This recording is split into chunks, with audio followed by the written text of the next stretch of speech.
Hi everybody, it's Mark Arnstein, Remax Hallmark, and of course livingnorthtoronto.com. This is vlog number 119, and today we're talking about affordable housing / the Landlord Residential Tenancy Act.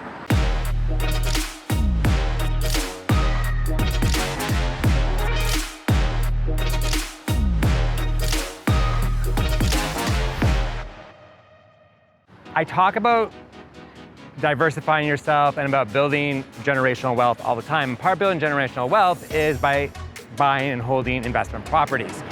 So, which means you become a landlord. And I am a landlord. I have a property down the beach and it's one of the best things I ever bought and I don't regret it for a moment.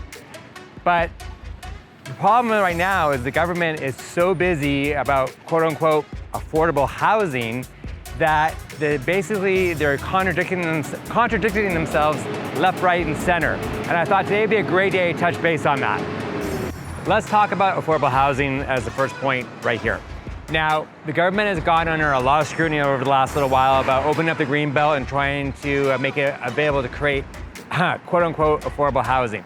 But really what it comes down to is this, is that developers are gonna buy the land, they're gonna build brand new homes on it, and guess what? They're gonna wanna make a profit. So how is that actually gonna become affordable housing? What the government really needs to do is figure out a way to help subsidize and incentivize the builders to make the properties and build them so they actually are gonna become available for either A, affordable housing for people to purchase, or affordable housing for people to rent.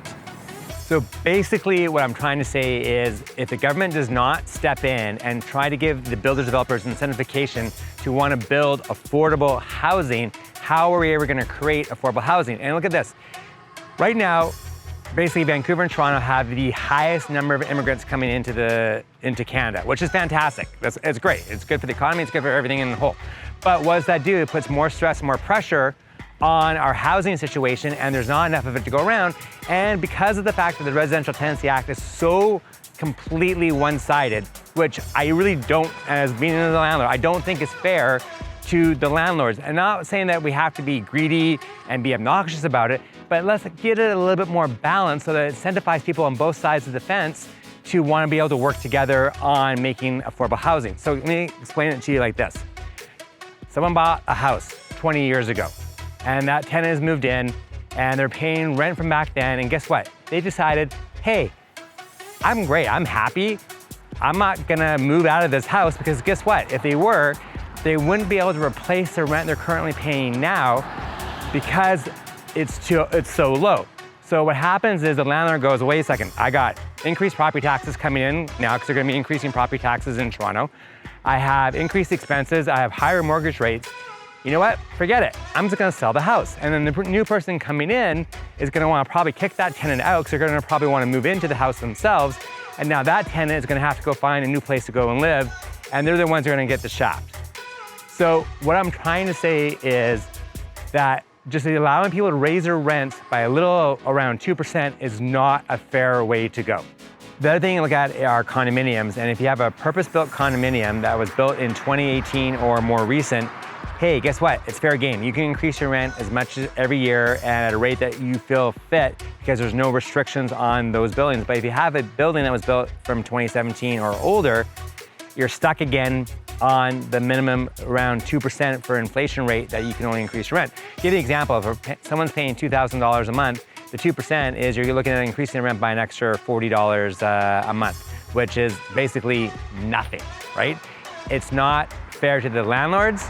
It's taking advantage of the landlord situation. And the other important part of this is understand is that it's actually de-incentivizing for people who want to diversify themselves and build a generational wealth to want to become landlords because there's so many restrictions around becoming actual landlords themselves. And it's not like all landlords are bad people. It's just that we have to make it so it's not completely one side for the landlords and it's not completely one side for the tenants, but there's somewhere a bit of a yin and yang situation where, you know, it's not a disadvantage for one or the other, that there's opportunities on both sides of the fence. So bottom line is this. The government has to either decide is one, do they want to start subsidizing and building affordable housing, or two, do you want to start restricting the amount of immigration coming to the country, which would be a real shame because this whole country was built upon immigration. And that's why Canada is such an incredible place to live and such a hot and desirable place to live, because of what we've done with our immigration policies and bringing people in to live, work, and be productive in Canada. So those are my thoughts for today. If you want more information on this topic or discuss it further, please let me know. I was happy to chat. Otherwise, thanks for watching. Take care and have a great day. Bye.